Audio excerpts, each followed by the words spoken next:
Next, we're going to be talking about the impacts of microbiome on HCT outcomes. And to do that, I'm joined in the EBMT TV studio by Florent Malard and Riccardo Masetti. Florent, Riccardo, thank you so much for both joining us. Florent, perhaps you could start us off by explaining how gut microbiota diversity affects HCT outcomes. We saw at the microbiome workshop that we had a lot of people that attend during the EBMT. And why so many people attend? This is because now for more than 1 decade we have a lot of data that links the microbiome with the patient outcome after allogeneic stem cell transplantations. And first we saw that patients with a lower diversity in the microbiome has a worse outcome with a lower overall survival. And that is linked to a lot of parameters, in particular more acute graft-versus-host disease, in particular severe gastrointestinal acute graft-versus-host disease, but also more infectious events that are linked to this dysbiosis of the gut. And Riccardo, does the microbiome in children differ from adults, and why is it important to study pediatric patients separately? There is a general agreement in the transplant community that gut microbiome really impacts on survival of transplanted patients. This is true also for children as well. And of course, it is worthy to study both pediatric and adult cohorts because, as you know, gut microbiota is a lifelong changing symbiotic partner with compositional changes by age and even metabolic capacity that are changing by age. But we have seen studying together adult and pediatrics that actually the transplant represents a so profound perturbation in the diversity of gut microbiota that it seems that there is a common shape in the drop of the diversity, and both the cohort goes toward a sort of transplant-specific signature of the gut microbiota. So we will continue to study separately these cohorts, but it's interesting to see how transplant is really shaping the configuration of gut microbiome for these patients. And Florent, what strategies then are being explored? So a lot of strategies are being explored because there is a lot of things we can do to intervene on that. First of all, we know that antibiotics have an impact of the gut microbiome diversity. So there is some strategy to say we can decrease the use of antibiotics, or if we can use some different kinds of antibiotics with less impact on the microbiome. This is the first thing. After, we can also investigate the use of prebiotics. Probiotic, this is some treatment that may increase one bacteria over the other, and that we will choose a probiotic that will benefit to the good bacteria.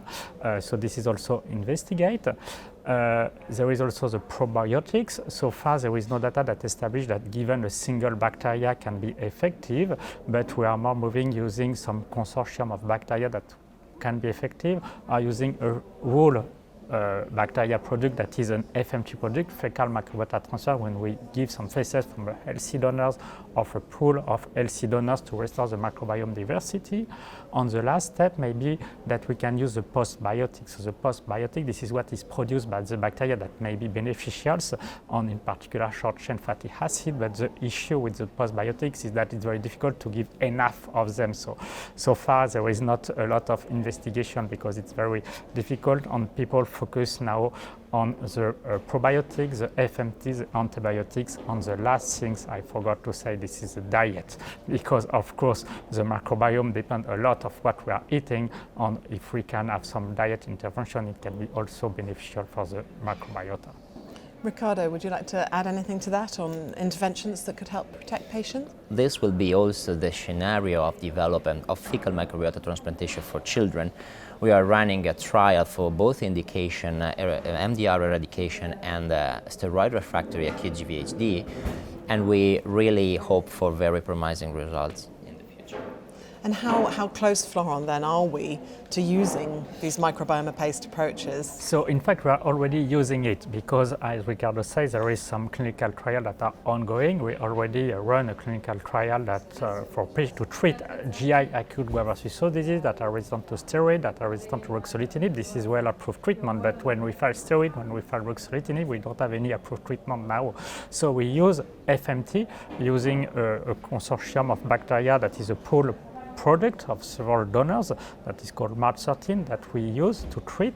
And the phase 3 is finished. We are expecting the result, but it seems to be very promising.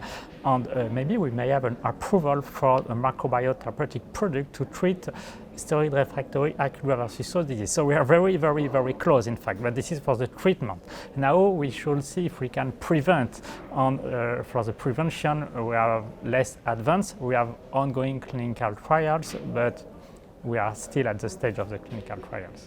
Riccardo, let me just finish very quickly with you. How hopeful are you for the future in terms of treatments and prevention and where we could be? Yeah, the concept is exactly what Florent said. I mean, we are developing strategies for treating disease like, for example, steroid refractory GVHD, but fecal microbiota transplantation could reach a different endpoint, for example, protect from other endothelial complications.